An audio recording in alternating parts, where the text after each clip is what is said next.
Okay, so I guess this is story time with OLF, and the reason you're seeing the scenery that you're seeing is because I just don't really want to point the camera at my face and tell a story. But over the 7 years or so that I've been doing YouTube, I've been asked countless times, why did you choose the name Onelonleyfarmer?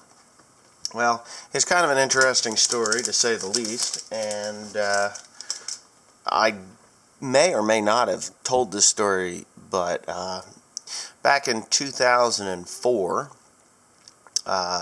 life took a really bad turn for me, and I live it every single day of my life from that point forward. It was March of 2004. It was just really a bad time. My now ex-wife, I had found out, was cheating on me, and in a rather abrupt way. I mean, there was a lot of things that were going on that caused this disruption in my life and my blindness to it. So, I mean, I could start off by saying that what she did was so incredibly wrong, and never admitting that, that it has an effect on anyone in her life, a negative effect, I should say. But what was going on, well, I could go back as early as in the fall, say Thanksgiving.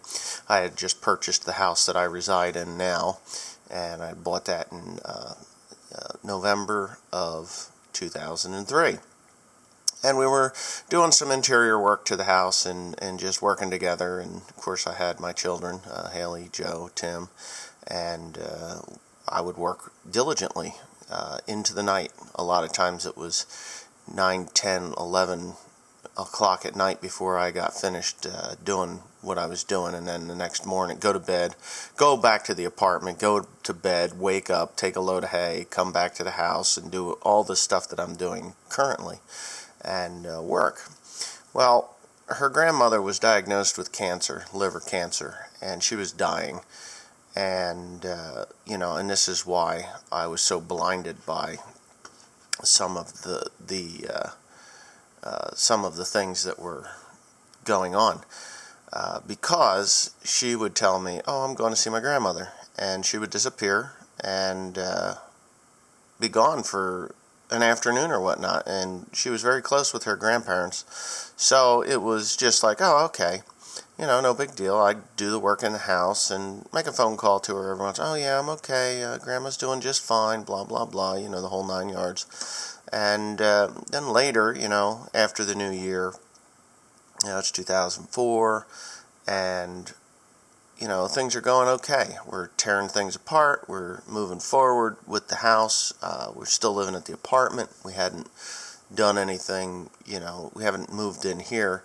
But then in February, things kind of changed a little bit. Her grandmother was getting sicker and sicker, and she was gone more and more. Then I would get these weird phone calls hang-up phone calls was one, which was odd.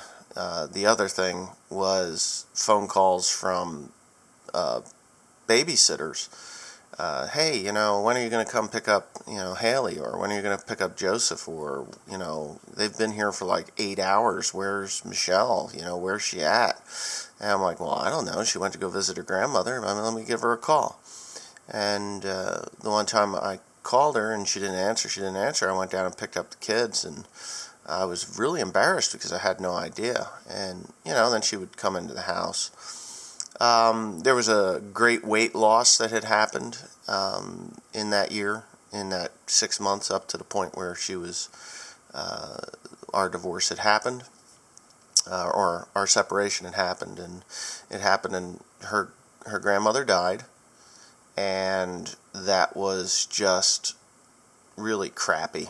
I mean, we went to the funeral. I was pallbearer. I put her in the ground, and there were some really odd things that were happening there.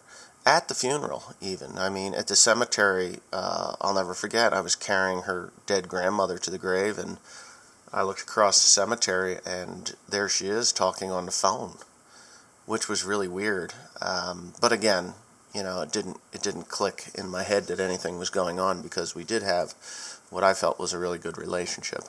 We were high school sweethearts. We'd been married for several years. I mean, we were married for, I believe, 11 years or 12 years at that point. 11 years at that point. We had just gotten the house. Things were going in a positive way. The mulch hay business, I had been doing that for several years, and things were just going well. We had a decent car. We had good, somewhat decent equipment to do the farming that I was doing, and then whammo, I want to go out with my friends. And okay, go with your friends. And she wouldn't come home until 1, 2 in the morning, and it was just really weird stuff. She would disappear for hours and never answer the phone, and I'm calling her, and she's like, "Oh, I miss my grandmother so much, I went to the cemetery," or all this stuff. So anyways, when she did leave, she just didn't come home one night, and I was worried, and I called her, and she didn't answer, and finally she called back, and I was like, you're starting to make me think like you're cheating on me. And of course, that's when I found out. And things went downhill from there pretty rapidly. She ended up getting arrested for assault, and I dropped the charges, which I wish I hadn't. But looking back on it, hindsight's 20/20. I wanted to do what was best for the kids, and that meant dropping the charges of assault with a firearm. My 243 came around the corner right at my face, and that was kind of shocking to have happen to me. So, life was really a mess for quite a while. And it still is.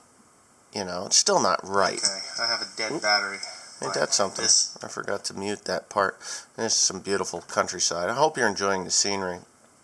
So, I mean, I was single for about a year, and I was also my, full-time father. My mom and dad, they helped me out as much as they could with, as much as they could with what they could. And then my sister Wendy, she said, "Hey, Cody wants to be a wrestler, and they have wrestling practice up here at the school. I was wondering if you wanted to possibly, take Timothy and Joseph up to become wrestlers." I was like, "Well, yeah, who's the coach?" And it just so happens that the coach was my old coach that I had when I wrestled a long time ago. And I wrestled for 7 years. Maybe some of you don't know that, but it was definitely one of the highlights of my life, wrestling and coaching my children. I had a girlfriend at that point, a longtime girlfriend it turned out to be, and it was just, of course, that crashed. But while I was wrestling, I needed to set up an email account. And that email account just so happened that I was one lonely farmer. And I was lonely. And it happens to be that I was lonely when the most when the kids were with their mother. And it just so happened that that's when I set up my email account. And so I was alone, and I was sitting at a computer, and that's where One Lonely Farmer came from. Now, as you know, One Lonely Farmer is not spelled right or correctly. It is spelled L-E-Y instead of E-L-Y. And I always tell everybody, well, my name is Wesley, and it's spelled W-E-S-L-E-Y. And One Lonely Farmer was actually taken in the correct spelling. So, yeah, that's how One Lonely Farmer came about. And there's been 12 years of crap that has happened. The email address is still the same. And when I started YouTube in 2009, or I actually signed up in 2008, but I didn't start posting until 2009, naturally, it was One Lonely Farmer, and it was spelled the way it's supposed to be spelled, like my name, and Teresa being silly right there. Ain't that funny?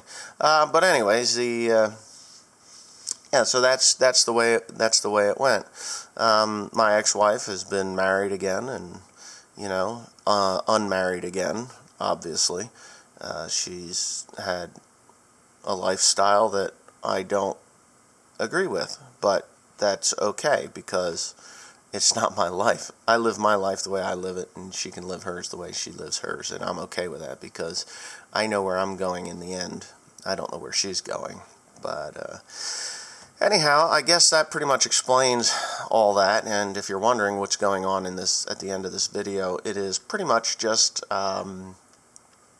the Carabao Festival, which I went to in the Philippines, and there were literally 400 carabao in there with a bunch of farmers, and they are just like any farmer anywhere in the world. They love their lifestyle, they love their animals, they love their the way they do things. And I'm sure they don't love the pay that they get for what they do, but I was fortunate enough to have Teresa there to translate for me. But anyways, I guess that's the end of this video. Thanks for watching. Please comment, rate, and subscribe.